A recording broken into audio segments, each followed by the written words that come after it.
Hey everyone, welcome back to the workshop. Artisan Pirate here, and in today's fun discussion style video, we are going to be talking about scroll saw terms and terminology.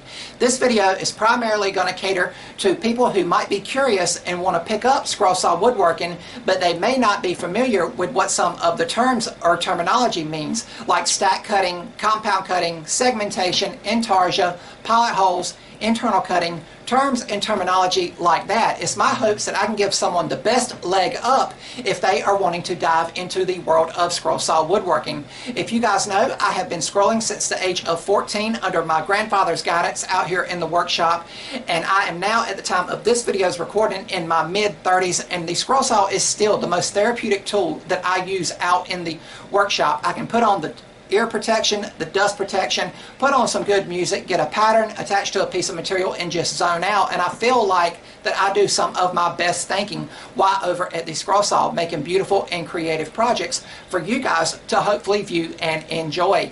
It is, I feel, my goal to keep the scroll saw a relevant tool going forward in the digital age and world that we now live in, now that CNCs and laser engravers are becoming more and more affordable for the weekend and hobby woodworker who may only be able to get out in their garage or workshops on some free time a few hours each and every weekend. But as you can see with the scroll saw sitting here behind me, the two that I have on display for today's video, the 20-inch Delta scroll saw and the 22-inch powerful Rikon scroll saw, a scroll saw does not take up a huge footprint out in a garage or workshop like, say, a table saw, a bandsaw, or bigger, more robust tools like that.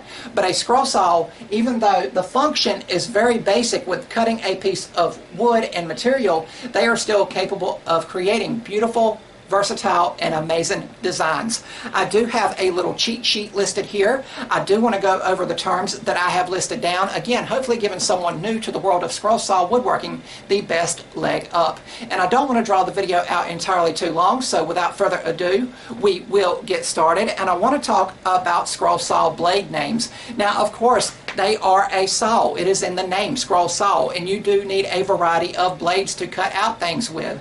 I have a variety of blades in these little tubes here over to where the scroll saw sits, to where I can easily pick them up if I may happen to break a blade. If a blade gets dull, I can pick the blade I like and continue on. But the best way to choose the blade that's going to work for you is to just try out a variety of scroll saw blades. There's reverse tooth, there's ultra reverse tooth, there's skip tooth, there's crown tooth, there's modified geometry. Just pick up a variety of blades and try them out with the projects you are wanting to bring to life over at the scroll saw. If you guys are longtime followers, you guys know that I stand by the number 5 ultra reverse tooth blade for scroll saw woodworking. It's what I cut out 99% of the projects that I bring to life over here on the platform with. Next, I want to talk about blade tension. It is, again, a saw, my friends. So there is a blade you laid into the blade chuck, you load into the blade chuck, excuse me, and you have to put tension on it, and proper tension to make the projects you are wanting to make. Now over here on the Delta scroll saw, if you can see it, the tension lever is up here at the power switch. On the Rikon scroll saw that I'm currently using, it is up here where the blade chuck itself is, and you want to get proper tension, and it's really something you just have to trial and error with and get a feel for. It's something hard to teach visually over here on the platform, but you want to be able to pluck the scroll saw blade and it make a high pinging sound, so to speak. You do not want that blade, as you are guiding it through the material, to be able to warp or bend, especially if you're going to be cutting out thicker stock over an inch thick, so to speak, and the pieces need to come apart, because if the blade was to warp or bend while you are over at the scroll saw, it would not allow you to release those parts properly, if that makes any sense. And also, with the blades, it also goes without saying to talk about feed rate. You need to, of course, as I say in all of my scroll saw woodworking content that I post over here on the platform, take your time and let the blade do the work. The feed rate over on a scroll saw is going to be vastly different than a table saw, a bandsaw, a router table, or a circular saw even, and it's just something you have to get a feed for. But if you get that proper tension and proper feed rate, you will simply fly through projects, my friends. I want to talk about a foot pedal. If you see a scroll saw and someone says foot pedal, a foot pedal is a way to do hands-free power on and power off at your scroll saw. I have a foot pedal on the shelf below these scroll saws, and I put my foot on it. The scroll saw turns on. I raise my foot up like a gas pedal on a vehicle. The scroll saw turns off. That gives you full control of your piece while you are scrolling, and you do not have to hold it one-handed and reach forward for the power switch. A foot pedal is a very essential tool that I feel that goes a very important accessory, so to speak, that goes with scroll saw woodworking. I want to talk about stack cutting. Now, if you are cutting out a scroll saw project, you might not think that it can cut out multiples of a project, but you can. As you can see here with this little sandcastle tropical ornament that I have prepped for live demos, I have the pattern attached, and it is 2 individual layers of 1/4 inch material. So once I do all of the scroll saw work here, I will have 2 of the ornaments for basically the time it took to cut out 1. But going back to feed rate, the more stacked layers you do, the slower that layer is going to become. Bevel cutting. Now, the scroll saws are capable of cutting out on an angle, and this is why I set up the Delta scroll saw for today's video. Usually it is stored away, since the daily driver scroll saw is the Rikon scroll saw currently. Bevel cutting allows you to relief cuts. They also allow you to make some beautiful and creative bowl designs over at the scroll saw. The Delta scroll saw, some models, the table will tilt at an angle, and then if you tilt the table, you're going to have to be at your workpiece at an angle cutting it out. The Rikon scroll saw, actually the head tilts and the table stays perfectly flat. So the whole head assembly and motor mount will tilt over, leaving the table flat for you to cut on smoothly. I want to talk about pinned and pinless blades. Now, this is something I should have talked about at the beginning with blades, but there is a variety, again, of scroll saw blades. And this little blade right here is what I cut out most of my scroll saw projects with. You can see how very small and thin it is. This is the number 5 Ultra Reverse Tooth Blades, and hopefully it's coming up on camera. But then there is also something called a pinned blade, and a lot of lower end scroll saws will take a pinned blade. That is a scroll saw blade that's a little bit beefier, and if it comes up on camera you can see that little cross at the top. That is to allow the blade clamp to catch it and then apply tension to it, pulling it tight. With the straight blades, as they are called, the blade chucks just clamp the blade. That's what they are called, blade chucks or blade clamps, and then they put tension on it, stretching it to pull it tight. With a pinned scroll saw blade, you are not going to be able to drill very small pilot holes, and that is what we are going to go into next. When you do a scroll saw project, you have to drill pilot holes to do internal cuts, and this more caters more so to the straight blades as opposed to the pin blades, although you can do some internal cuts with the pin blades depending on how big a pilot hole you drilled.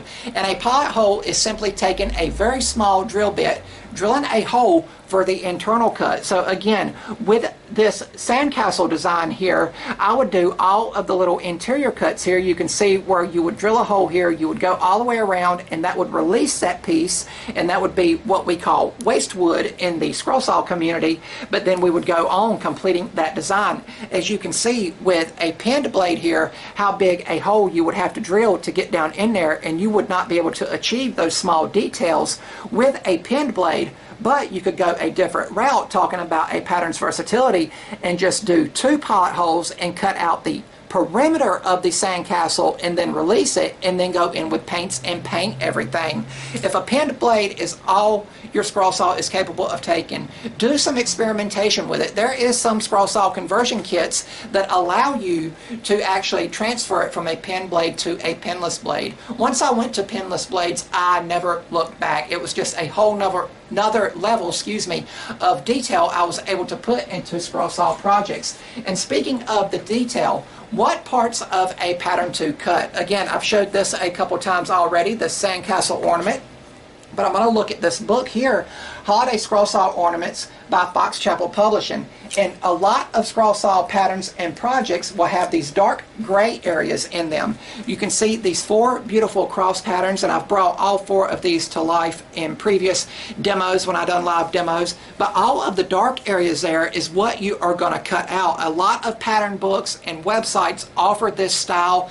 Sometimes they will have the actual wood grain drawn on the material that you keep and leave the other area either shaded or blank to let you know what parts of the pattern to cut out. And when it comes to drilling out pilot holes, you can use a drill press, you can use the Seiko scroller's drill, which I have, and if the only thing you have is a drill with a drill bit, you can use a drill to drill out your pilot holes. I want to talk about a parts bin. Now, in some projects where I cut out a multi-part piece, I will use this little plastic bin here. I got this from my mom, and it's been essential to keep up with stuff. Like I'm cutting out a puzzle at the scroll saw, or a segmentation piece, or maybe a piece that just has multiple parts. As I am scrolling, I can drop the pieces in there, making sure I keep up with them. That is another reason, and I've talked about it in the past, why I like having an L-shaped workbench. When I'm sitting here at the scroll saw, I'm able to pivot and just set stuff aside and pick it up, as opposed to the scroll saw being on a stand. And a lot of scroll saws do have stands, and sitting out in the middle of the workshop, I'd have to get up and get down each time, although that would promote activity in the workshop, you know, getting up, getting down. I'm just very comfortable scrolling sitting down, and I love having the L-shaped workbench. Spray adhesive, blue painter's tape, and clear packing tape. Now, once you get your patterns photocopied and ready to attach to your material, you have a variety of options when it comes to attaching the patterns to the material. If you guys are longtime followers, you guys know that I love using basic clear packing tape to attach the patterns with. I can pick this up in bulk at the liquidation stores here in town. It lasts a long time, and the oils that are in the clear packing tape can help lubricate the scroll saw blade and reduce burn marks when you are cutting out harder or denser material, like say maple, walnut, mahogany, things like that. But a lot of people love using the spray adhesive method, and what you do with that, now you can attach the pattern with the spray adhesive, just spray some glue on the back, let it get tacky, and then attach it. Or you can go another route with some blue painter's tape and mask off your whole work surface, your material you're going to be using, with the blue painter's tape, then attach the pattern with this spray adhesive to the blue painter's tape. That way, when you are done with your scroll saw work, the pattern with the blue painter's tape attached to it will peel off, kind of like a basic post-it note you use in a lot of offices and everything. And another thing you can use the clear packing tape with is to mask off the blade entry hole at the scroll saw. If you are cutting out some very small, tedious pieces and you do not want your piece to fall through that slot where you put the scroll saw blade through the table, you can put some clear packing tape or blue painter's tape like this on the table. I prefer the blue painter's tape, but I will use clear packing tape if that's all I have on hand. Mask off that hole, and once you get your small parts cut out, you can peel it away and it doesn't leave any kind of sticky residue on your scroll saw work surface. Let's see, what I want to talk about now is a few styles of scroll saw woodworking. Now, of course, you have just the basic scroll saw project where you just cut out things. You cut out your project over at the scroll saw, then you go to sanding, finishing, painting, staining, clear coating, and processes like that. But there is a variety of scroll saw woodworking. And one I want to talk about and is commonly associated with the scroll saw is fretwork. Fretwork is a Victorian era style of scroll saw woodworking. It has a lot of this filigree pattern in it, and this project here was by Fox Chapel Publishing from the Big Book of Scroll Saw Woodworking, and it holds a 4x6 photo, and I have a photo of my late grandparents in it right now, and it is displayed in the workshop. But fretwork is just a very beautiful and delicate style of scroll saw work, and a lot of people will pick up doing fretwork once they really get some good projects under their belt, because it's just a creative process to make over at the scroll saw once you get all of the scroll saw work done. I know with some fretwork stuff it feels like you're never going to get the project done, but you ultimately will, and the results are so worth it with a little bit of time and effort. I want to talk about compound cutting and a compound cutting jig.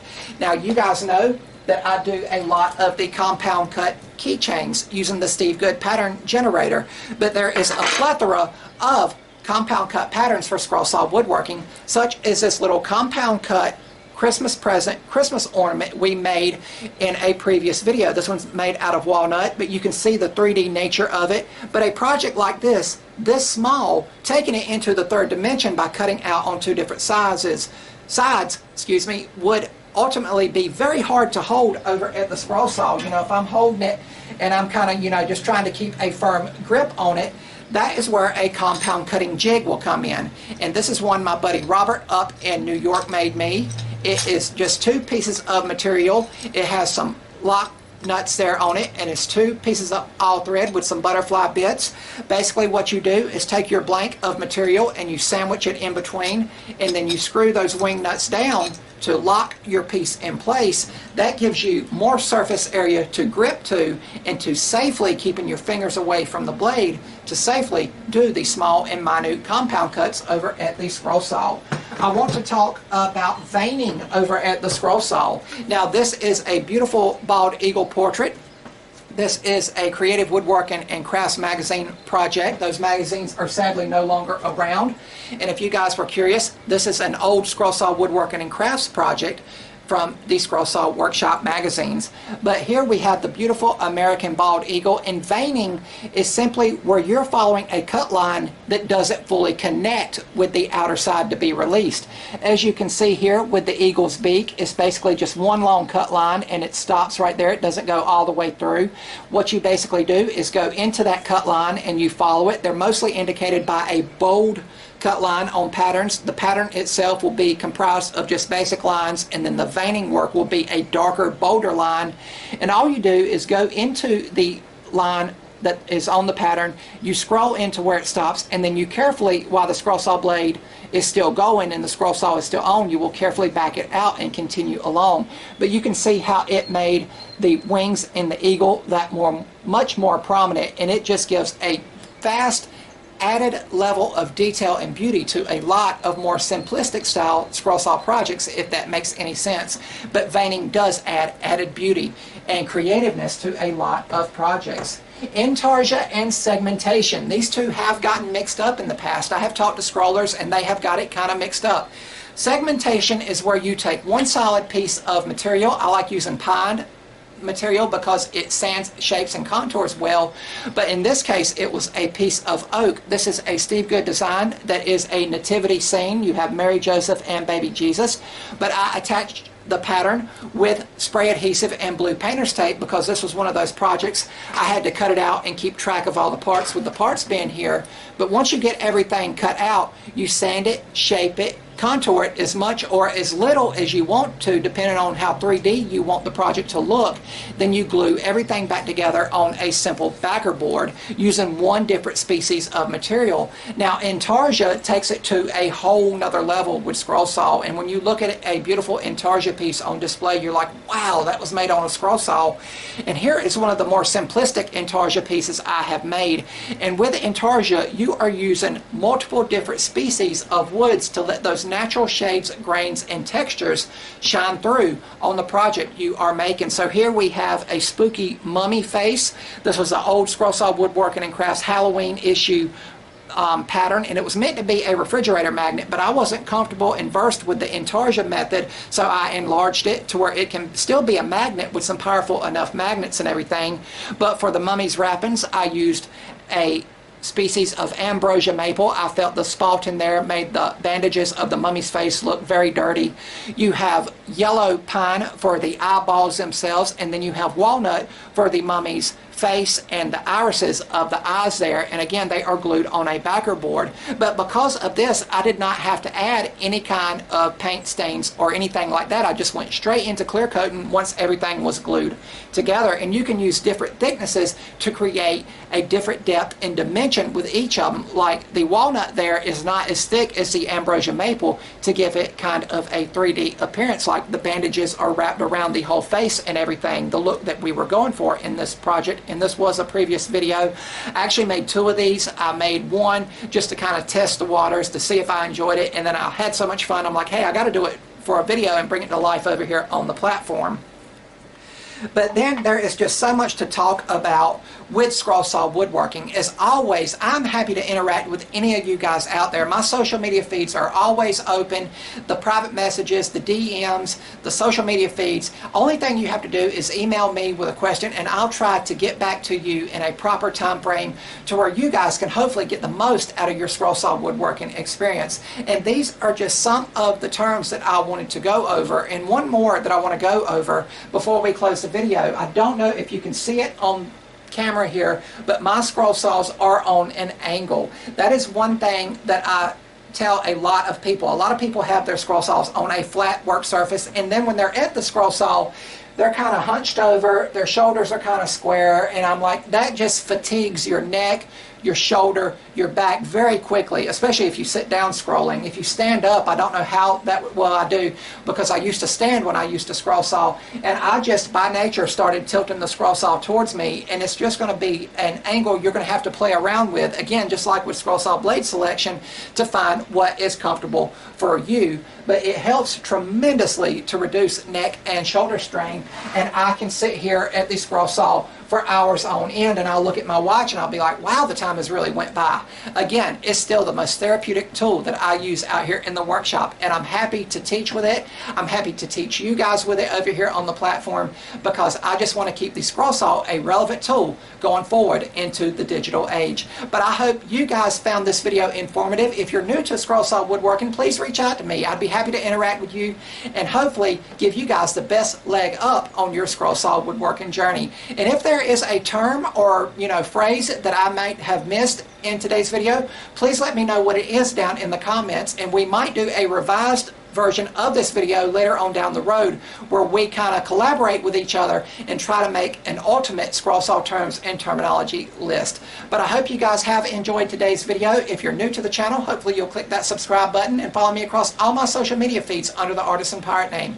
As always, links to contact me as well as all my social media feeds will always be linked down in the description box below these videos.